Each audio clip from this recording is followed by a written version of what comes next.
Hello students, Standard 9, Subject Social Science, Chapter number 8, Framing of Constitution and its Features, Session 4. Topics of the session: Basic Features of Indian Constitution.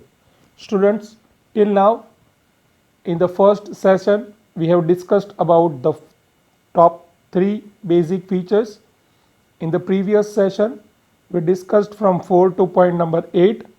Today in this particular session we will discuss about further remaining features of Indian constitutions, and those features are universal adult suffrage 9, 10 secularism, 11 judicial review, 12 fundamental rights and duties, 13 directive principles of state policy, and 14 provision for backward section and tribes. So feature number 9, universal adult suffrage. In India we have a system of adult suffrage which is flexible. That means all the citizens who are crossing the age of 18 years and above, right, they are given a right to vote at the time of different elections which are held in a country. And this way, in a democratic system, the citizen of the country gives their contribution in running the government and representing the government. According to that, any citizen who is above 18 years of age and above possesses right to vote in the elections of parliament, legislative assemblies or local self-government bodies without any discrimination of education, property and economic standard. Right? कि जो भी citizen India में रहता है और अपने 18 years complete हो जाने के बाद he or she has to file a registration form for nominating himself into the list of voters, or you can say eligible voters, कि 18 साल कंप्लीट होने के बाद उसे अपना नाम eligible voters के लिस्ट में ऐड करवाना होगा, and he will be given election card as an identity, and with that he is given a right to vote in a different elections like parliamentary elections, legislative assembly elections, local self-government bodies election, that means election at a district level or at a gram panchayat level, हर type के elections में वो अपना vote डाल सकता है. And the most important thing is that the voting right is given to each and every Indian citizen irrespective of their educational background, their property, their economic standard, whether they are rich or poor, they belong to a high caste from the society or from the lower caste. The constitution has given the right to vote है ना, to each and every citizen, right, irrespective of their caste, creed, race, religion, gender. Nothing are important. I have already told you in the previous sessions also that for us the biggest identity is that we are Indian, and on that basis we all are equal. Okay, so that is the most important thing, and in a democracy a right to vote is an important right which is offered to the citizen of India. 10. Secularism. Already we have discussed about it at the time of pillars of the preamble. Let's go through it further. In the constitution, India has been declared as a secular state secular state means एक ऐसा government जो किसी particular religion को constitution के through promote नहीं करता, ना तो सपोर्ट करता है। People of the different religion resides in India. Hinduism, Islam, Jainism, Buddhism, Sikhism, Christianity, right? Parsis.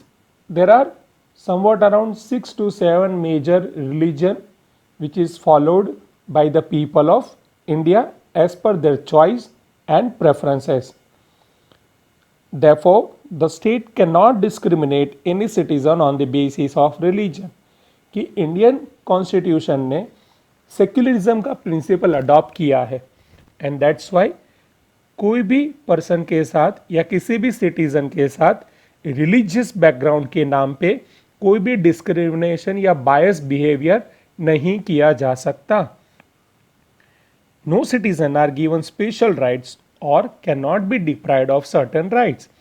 कि ऐसा नहीं है कि कुछ रिलीजन के लोगों को कॉन्स्टिट्यूशनल की ओर से ज़्यादा बेनिफिट्स मिलते हैं, या तो कुछ रिलीजन के लोग जिनके नंबर्स कम हो, है ना, उन्हें कोई बेनिफिट्स या जो मिलने वाले अधिकार है उससे उन्हें दूर रखा जाता हो ना। मैंने आपको पहले ही बताया है, फिर कह रहा हूँ, in the eyes of law और in the eyes of constitution we all are equal, and that's why there is no special rights and no deprived of certain rights are there in a constitution for citizen of the country. The state has to be absolutely impartial and neutral in respect of religion. That means the government does not promote and propagate any particular religion, either it does not shows the disrespect towards the other religion. ना तो वो किसी particular religion के system को promote करता है, right, propagate करता है, ना तो वो किसी को सपोर्ट नहीं करता ऐसा डिक्लेरेशन देता है। It is totally impartial and neutral. मैंने आपको बताया वैसे सेकेंड पॉइंट के हिसाब से that India is a secular state, मतलब कॉन्स्टिट्यूशन या तो कोई भी गवर्नमेंट बॉडीज किसी भी पर्टिकुलर रिलीजन को प्रमोट और प्रोपगेट नहीं करता। Only secular state can offer proper और equal treatment towards all citizen. और इसके लिए इम्पोर्टेंट ये क्यों है, क्योंकि इंडिया में एज आई है ना we have seen and even in given here in a image that in India people who are following the different religion are living, and अगर वो सभी को एक जैसा समान स्टेटस इकोनॉमी में देना है, सोसाइटी में देना है, तो ये ज़रूरी है कि गवर्नमेंट और उनका बना हुआ constitution each and every citizen को इक्वालिटी बेसिस पर ट्रीटमेंट दे। और वो कब हो सकता है, जब कॉन्स्टिट्यूशन टोटली सेक्युलर बेस्ड हो तो ही, राइट। दैट मीन्स सर्वधर्म समभाव। हमने ये पिलर्स ऑफ कॉन्स्टिट्यूशन जब डिस्कस किया उसमें सेक्युलरिज्म वाले पॉइंट में देखा था कि सर्वधर्म समभाव मतलब each and every religion are equally important. Secularism means that the state does not interfere in the matter of religion or is biased to any specific religion. ना तो वो किसी भी रिलीजियस अफेयर्स या मैटर्स में इंटरफियर करेगा और ना ही किसी भी पर्टिकुलर रिलीजन के साथ कोई बायस या तो पार्शियलिटी वाला बिहेवियर करेगा। All are free to choose their religion, to follow their religion, to worship their god and goddesses, to celebrate their festivals, rituals, customs, traditions. वो अपने धार्मिक त्योहारों को, अपने सेलिब्रेशन को अपनी मर्जी से सेलिब्रेट कर सकते हैं, एंजॉय कर सकते हैं, है ना। They can promote their religious activity and their religion in a systematic manner. जब तक संविधान के किसी भी नियम का उल्लंघन किसी भी रिलीजियस एक्टिविटी या सेलिब्रेशंस में नहीं होगा, तब तक स्टेट किसी भी religious activity, celebration, worship methods में इंटरफियर नहीं करता है। The state has to be secular and indifferent followers of every religion are free to follow and practice the religion of choice, कि ईच एंड एवरी सिटीज़न को ये rights दिया गया है कि वो अपनी मर्जी से उन्हें जो भी रिलीजन ठीक लगता हो उसे फॉलो करे और उसे प्रमोट करे। सेक्युलरिज्म के पॉइंट को और स्ट्रांग बनाने के लिए गवर्नमेंट ऑफ इंडिया ने ईच एंड एवरी सिटीज़न को और एक फंडामेंटल राइट प्रोवाइड किया, and that right is right to freedom, है ना। उसके बारे में अभी हम देखेंगे। 11 judicial reviews. Judicial review is the chief characteristics of the Constitution, which is given in the Article 13 of our Constitution. Judicial review administers the working of union government and state government within jurisdiction.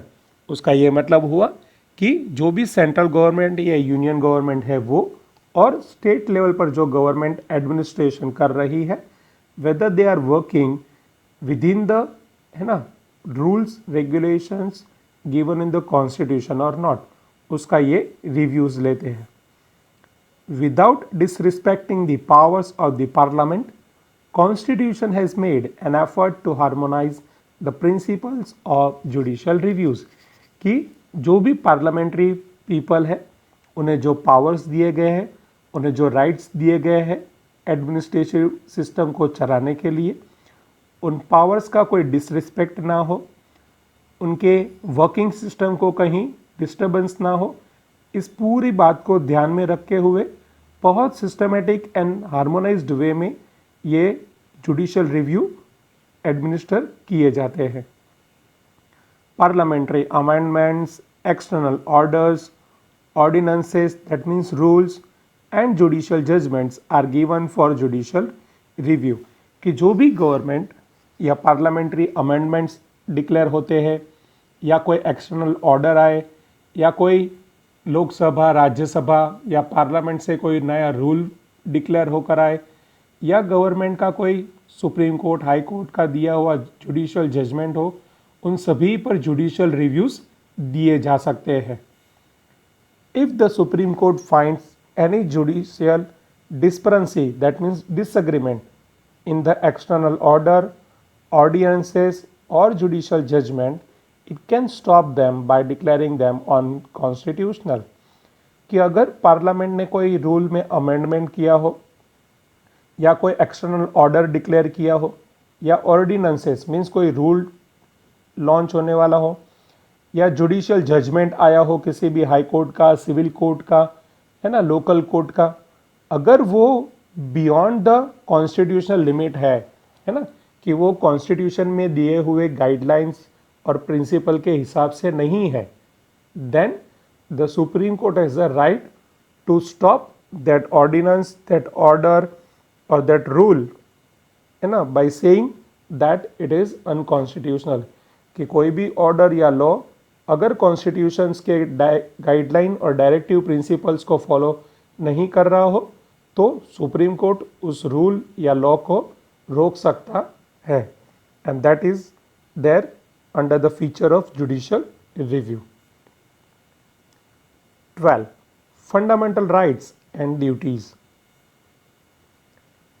Fundamental rights are conferred to the people of India by the constitution to live a dignified life, right, कि each and every citizen को according to constitution certain rights are offered, right, and why those rights are important? To live a dignified life. Dignified means respectful life in the society.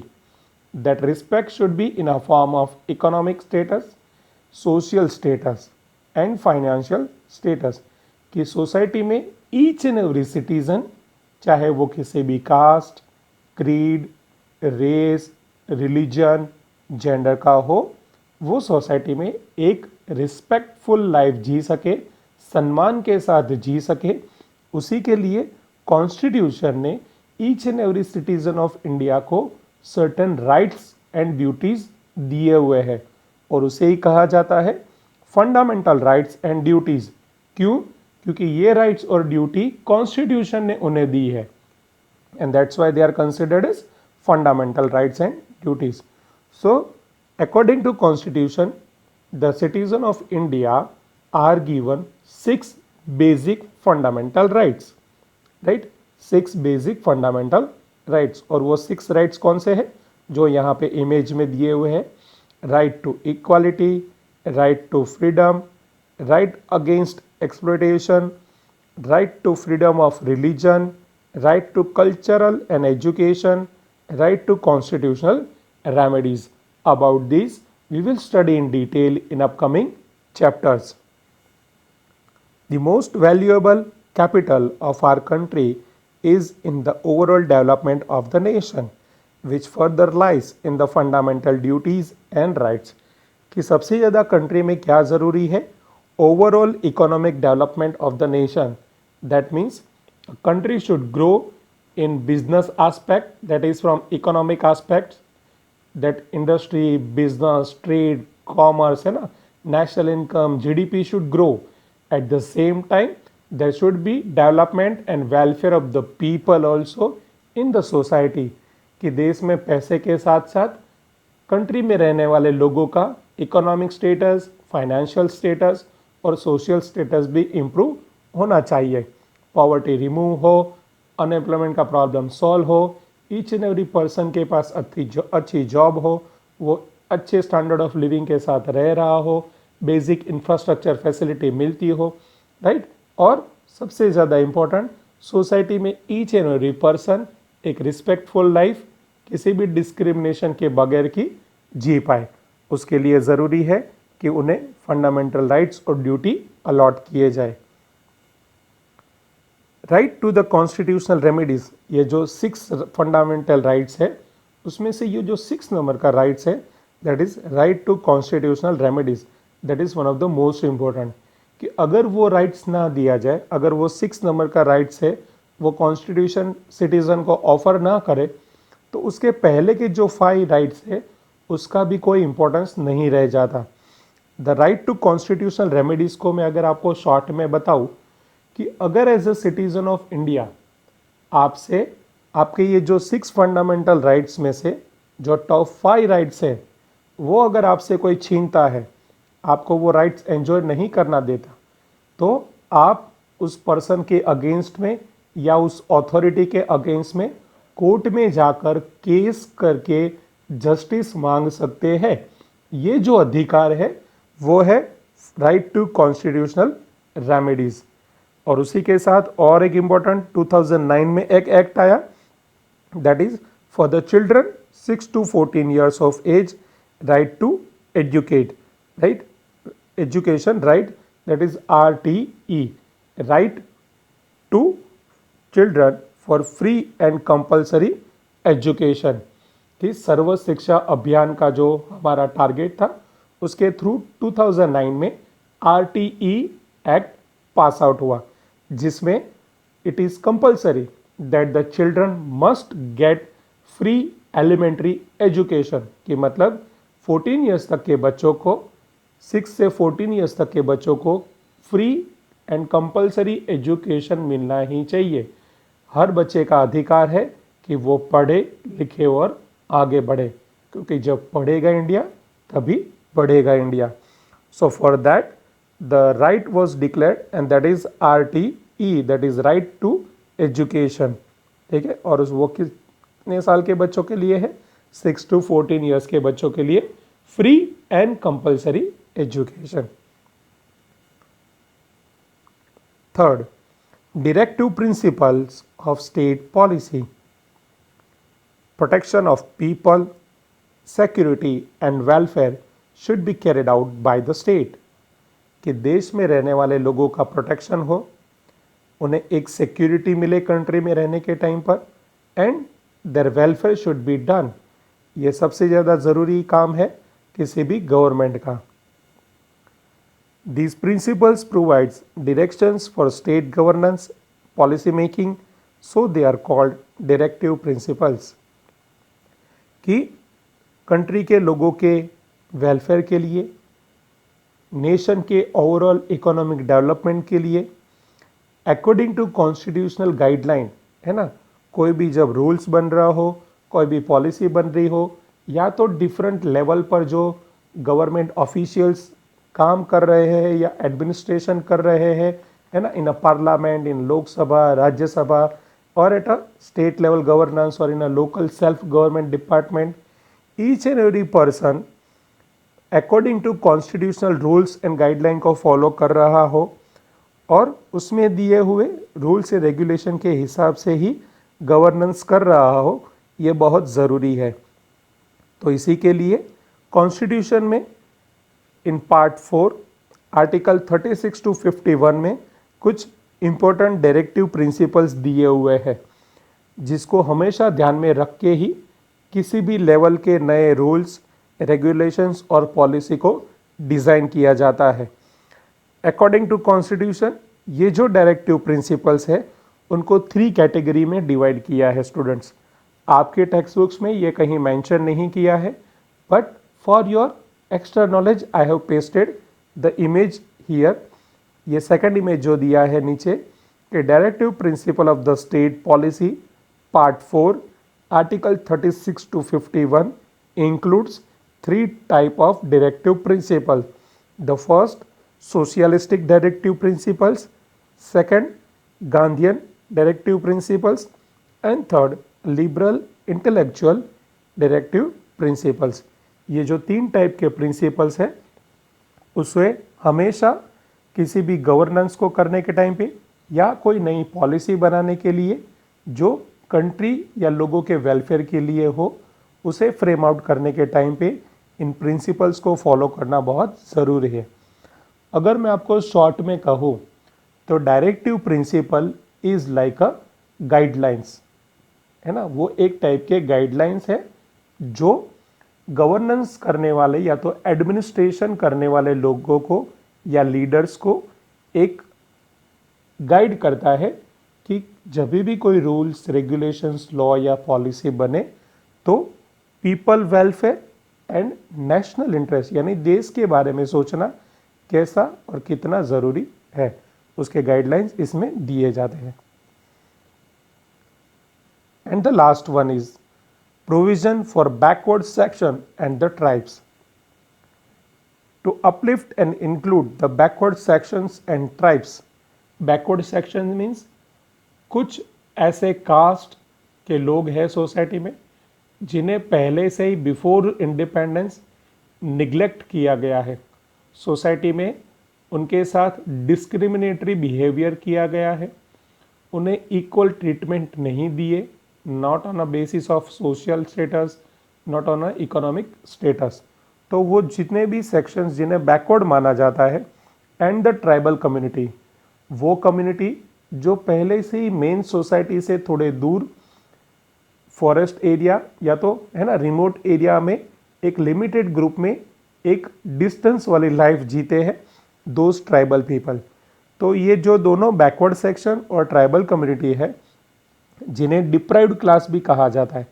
Deprived class means ऐसे community या cast के लोग जिन्हें society में equal status और respect नहीं मिला। तो इन सभी की लाइफ में अपलिफ्टमेंट लाने के लिए, इनकी लाइफ को डेवलप करने के लिए, इनकी लाइफ को इम्प्रूव करने के लिए there are specific provisions in the constitution. तो कॉन्स्टिट्यूशन में इनके लिए कुछ अलग से प्रावधान किए गए हैं। Reserved seats are allocated in legislature and local self-governing bodies election to provide representation। कि जितने भी लोकल सेल्फ गवर्नमेंट्स है तालुका लेवल पर, डिस्ट्रिक्ट लेवल पर, ग्राम पंचायत लेवल पर, उसमें और लेजिस्लेटिव असेंबली, लोकसभा, राज्यसभा, इन सभी के जो भी इलेक्शंस होते हैं उनमें backward class and tribal community के लीडर्स के लिए सीट रिजर्व्ड है। जैसे कि समझो कि लोकसभा में 550 मेंबर्स है, तो उसमें से कुछ सीटें बैकवर्ड कम्युनिटीज़ और ट्राइबल कम्युनिटीज़ के लिए रिजर्व की गई है कि उन सीट्स पर सिर्फ बैकवर्ड कम्युनिटी या ट्राइबल कम्युनिटी का लीडर ही इलेक्शन जीतकर आ सकता है। Reservation quota has been provided for admissions in the educational institutions, government job in proportion to their population to provide equal opportunity। कि सोसाइटी में उन्हें इक्वल अपॉर्चुनिटी मिले, specially in economic aspects, कि उन्हें अच्छे जॉब मिले, according to calibre they can grow. उसके लिए उन्हें रिजर्वेशन दिया जाता है स्कूल के एडमिशन के टाइम में, कॉलेज या यूनिवर्सिटी के एडमिशन में, गवर्नमेंट जॉब्स में।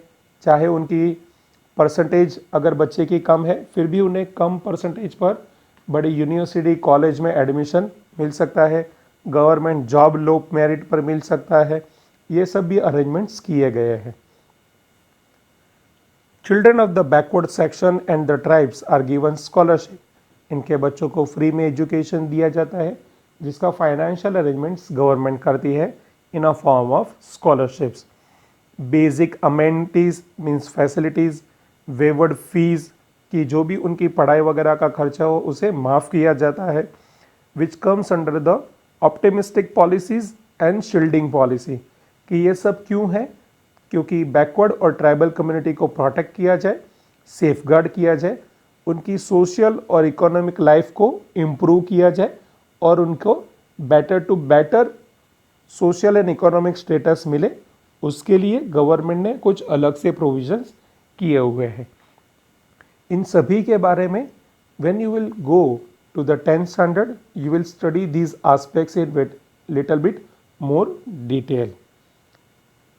So students, this was all about your chapter 8 and end of our basic features of Indian Constitution. I hope you might have enjoyed all the sessions. Keep on revising, keep on learning. Goodbye. Take care.